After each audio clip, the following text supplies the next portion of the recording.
In 1990, in hard times of political crisis in Rwanda, starting the birth of religious sects and many political parties. It is in that time when there were no more Christian dignity, the voice of Christ called Sengayire Baptiste, and he has made the decision to leave his job and started the mission to teach people the path that leads to peace without any time damage or destroy anything, the mission of the glorious cross. In difficult conditions of poverty, Sengayire Jean-Baptiste decided to partner with the poor, who in times needed help, including seropositive, HIV/AIDS, and other orphans who had nowhere to go. That is where came to him the idea of funding Pamazol, by which after became Sinapis Rwanda.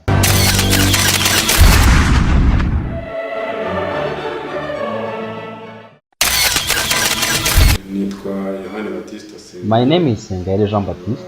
I'm married, I have a wife and a father of 7 children. I live in the parish Vincent Paroti in Gikondo. I'm the founder of the Mission of the Glorious Cross, which has its headquarters here in Gikondo. The Mission of the Glorious Cross began in central Kimisagara, parish Saint Michel. I have started in 1991 with the first congregation called the Friends of the Glorious Cross.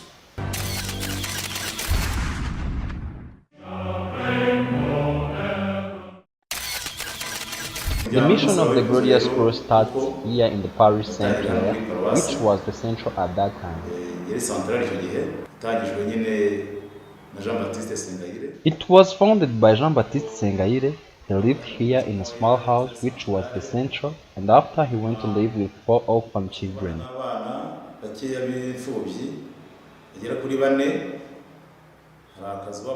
There was a small house where they lived next to the central, and the next small room is where they used to sleep at night.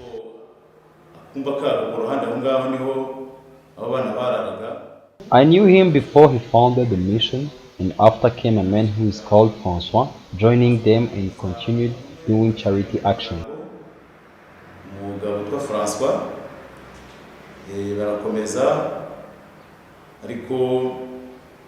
bakubona ibikorwa binyuranye by'urukundo bya Gikristo no gusura abarwayi no gusura imfubyi mu bigo by'imfubyi ariko babagaho mu buzima butoroshye nabonaga bambara nyine kubimeje kubaho gikene nakubwira ko nta n'inkweto bageraga biyambaraga za nkweto za rugabire babagaho ubuzima bakurikije mutagatifu Francis Assisi. They had decided to live a life of humility following the example of Saint François d'Assise.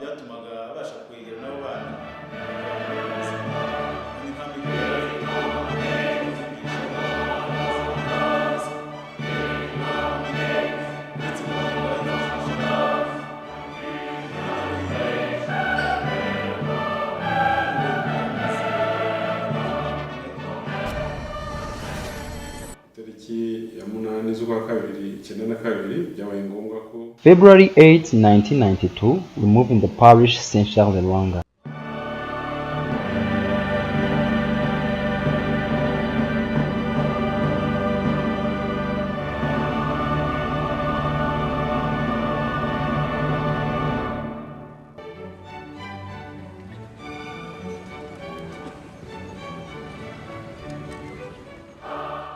The mission of the Glorious Cross includes Friends of the Glorious Cross of Saint François d'Assise, the Disciples of the Glorious Cross of Saint Jean-Baptiste, the Disciples of the Glorious of Saint Thérèse de Lisieux, the Artisans of the Glorious Cross of the Holy Family.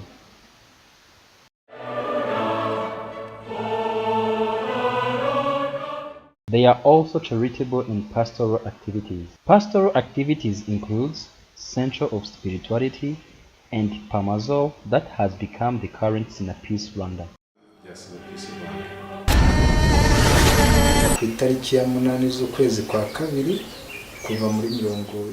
February 8, 1992 is when the founder of our congregation arrived here with other brothers of the parish Saint Michel.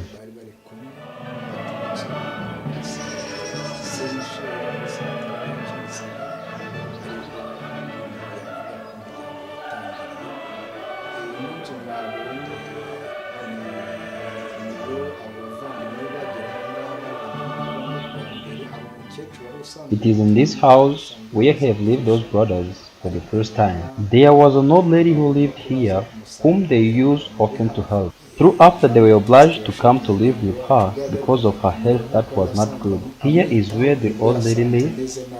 Here is her kitchen. And this is the room where Jean Baptiste and the other two brothers used to sleep.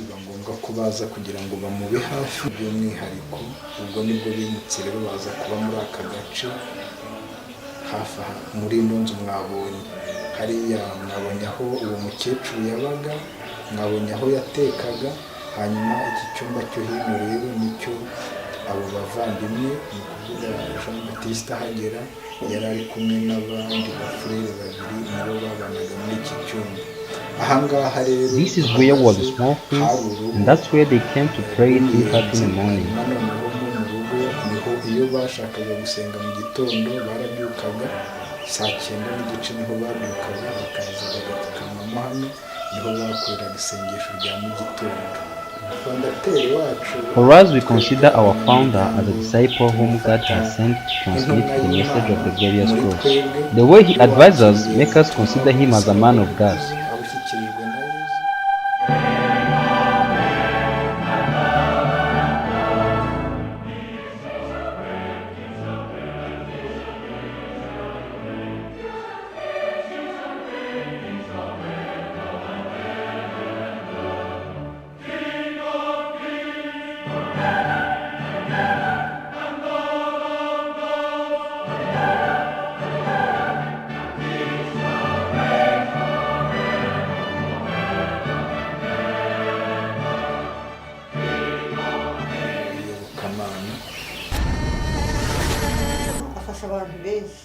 They help many people, children, old people, seropositives, and children who are thrown in the street after their birth.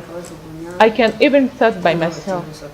If he had not followed Jesus, he could not have sent me to do care in Kenya and give permission to his wife to support me for the whole month.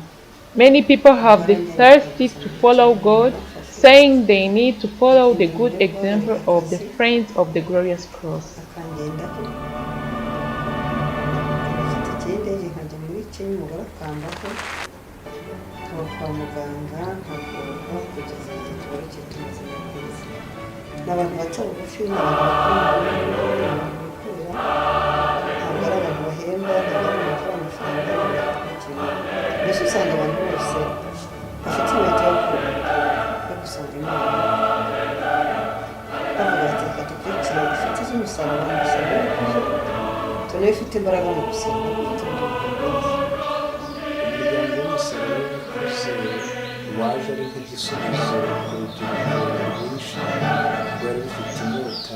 The mission of Glorious Cross comes as a response to young people who are thirsty for holiness and where people live as brothers and sisters. ariho tugira ibikorwa bitandukanye dukora nabyo tubifata nk'ibidufasha kwitagatifuza tudasenga gusa.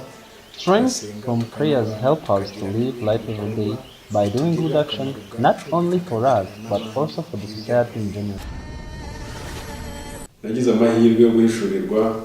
I was fortunate to have the revelation of the glorious cross, which is the true light and the immense love, a love that gives life.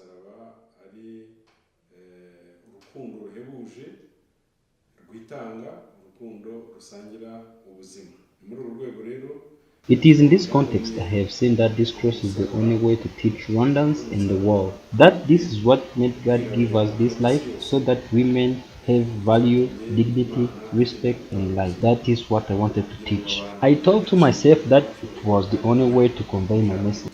I was always looking for the best way to live with the people in the fellowship and seeking what one person can do good that lead to peace.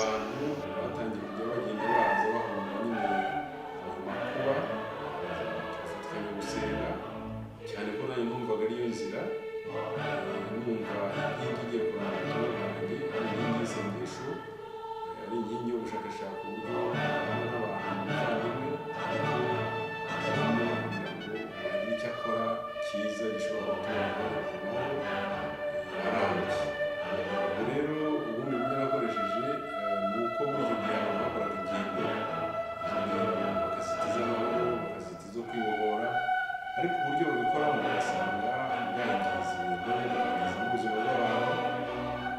Ahagana rero muri 1993 ubutungane papa Yohani Pawulo yashinze umusaraba Nyandungu ni kilometero hafi nka 15 cyangwa 20.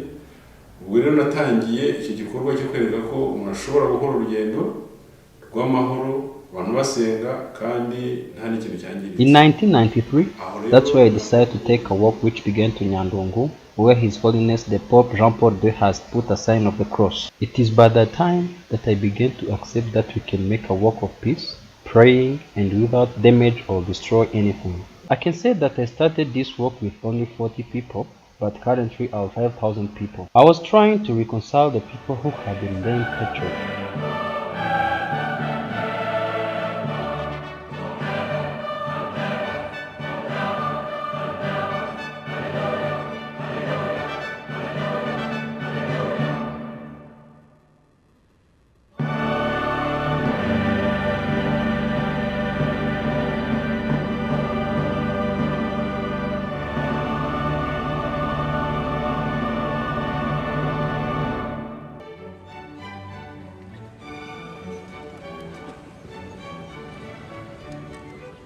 I found that it was not enough, and I set a program to teach people how to change their mentalities and make charitable activities, which became the current Sinapisi Rwanda.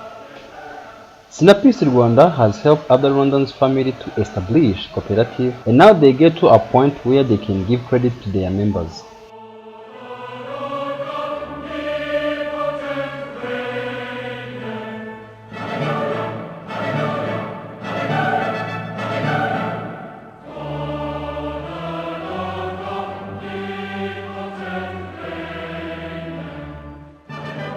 This cooperative is located in Huha sector, Bukorera Cell. Luckily, we had sponsors from Sinapisi Rwanda, and their activities are based on the mission of the Glorious Cross, which was founded by Sengayire.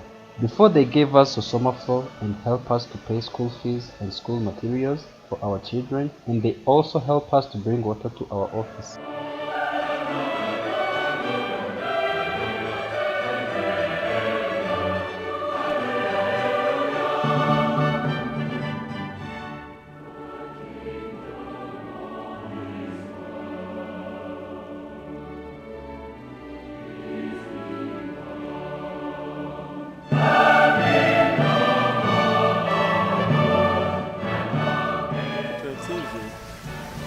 Imaze kungeza kuri byinshi.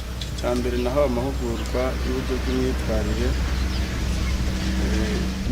This cooperative helped me to build myself. They gave me trainings which teach me how to manage my money and also created in me self-confidence. Because I was in a cooperative of seropositive people and we sell to ourselves that our days were limited. But when I met Baptiste Sengayire, the life expectancy returned. Now I'm able to pay my own health insurance and all my daily needs. We have different activities in our cooperative. We do agriculture and livestock. We have our own plot where we cultivate pineapples. We also have small ruminants, and every member in our cooperative has a vegetable garden.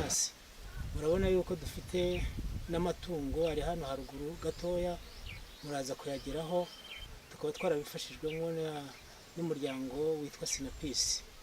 Ubwo rero ibikorwa dukora tukaba dufite uturima tw'igikoni muhira twese abanyamuryango twahuguriwe n'uwo muryango, ndetse ifumbire iva muri ayo matungo tukaba tuyafumbiza imboga zo mu turima tw'igikoni. Cyo namushimira cyambere no ubwitange. What I thank the founder of the mission of the Glorious Cross is all the sacrifices and his golden heart that he showed us.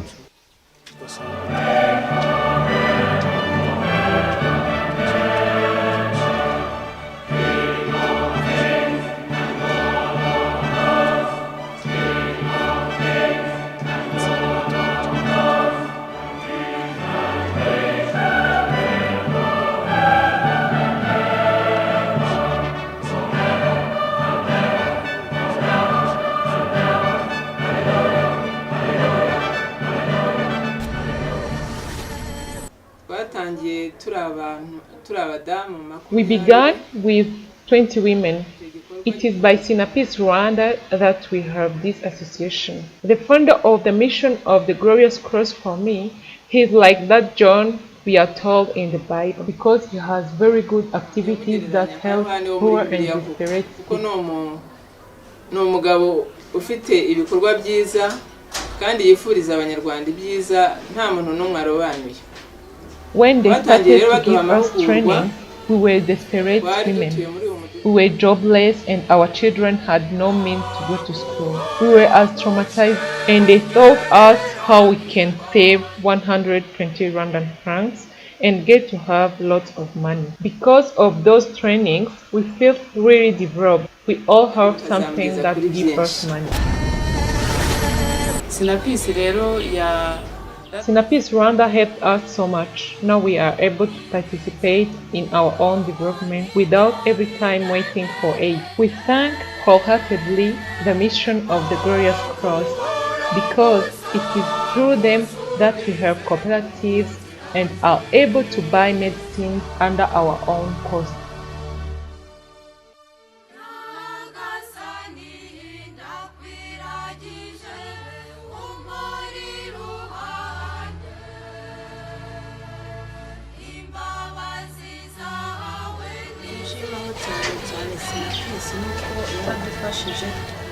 What I thank Sinapis Rwanda is the way they have contributed to the education of my children. I thank them with all my heart. Now we have been developed thanks to Sinapis Rwanda and the mission of the Glorious Cross, and especially to our founder Baptiste Sengayire. We will not know how to thank him enough. God bless. Haje umushinga mu midugudu batubwira ko tugomba kujya twisigamira amafaranga make dufite. Kwaye ngombwa rero ko bamba hafi cyane bakajya baza kumfura. They have been projects in our village that teach us how we can save some money. One day they come to visit us and we were told that they are Sinapis Rwanda, which had been founded by the mission of the Glorious Cross. I was living in a difficult life, and after I had an idea to start a sewing workshop because of those savings and credits group. That's why I wholeheartedly thank the founder of the mission of the Glorious Cross.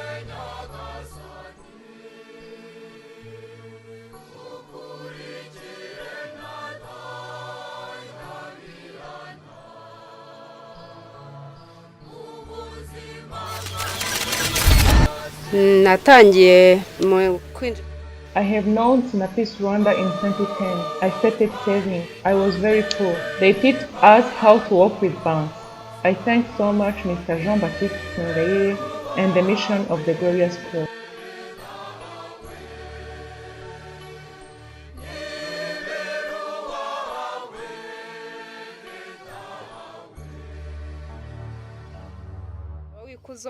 Ndamushimira cyane Imana ijye imuha umugisha ku manywa na nijoro turamusabira kuko yaduteje imbere. Kambere na mbere nabanje kugura inka zirabyara gurisha inka. I started by buying cows, and after I have sold them and I request a credit in our savings and credit groups, then I buy a plot and a motorcycle. We thank Sinapis Rwanda so much.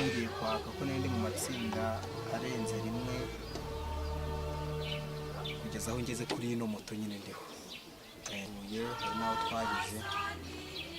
Icyo navuga nuko nashimira umukuru washinze Sinapis harakabaho nyine tugejeje aha ngaha.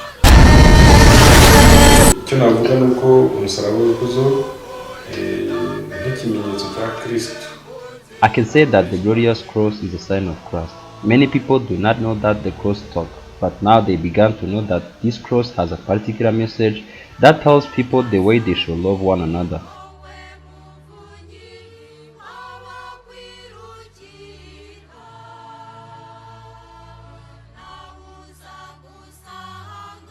I began my mission here in parish Municipality, but the whole region now come to adore this cross here in Rwanda. Cet événement est très important parce qu'il parle de la glorieuse de Jésus-Christ, la voie par laquelle nous sommes sauvés. Et la marche en soi nous rappelle que nous sommes tous créatures de Dieu, nous devons être unis. Saint François, notre fondateur, nous parle de la réconciliation avec la création. Évidemment, nous célébrons la paix, nous célébrons la vérité, nous célébrons la justice. Nous ne voulons pas que les saints aient la suprématie sur les autres. Tous enfants de Dieu, nous luttons pour l'égalité. Yezu Kristo niwe weguriwe iki gihugu cy'u Rwanda. Kuba rero mu gihe gikomeye u Rwanda rwari rufite ibibazo muri micuraburindi, uwa mbere wagombaga kuza kurutabara ni Kristo, ku buryo uyu munsi ndi kubona imbuto zigenda zivuka kuri uwo musaraba, ni imbuto z'urukundo rwuzuye, akaba ari n'imbuto zisangira ubuzima. Aba rero ngiye mbona umusaraba w'urukundo ari inzira nziza abantu bakwiriye kunyura. Our country has been devoted to Christ. Today I can see the fruits of the cross, the fruits of love. In my opinion, the glorious cross is the right path that everyone should follow.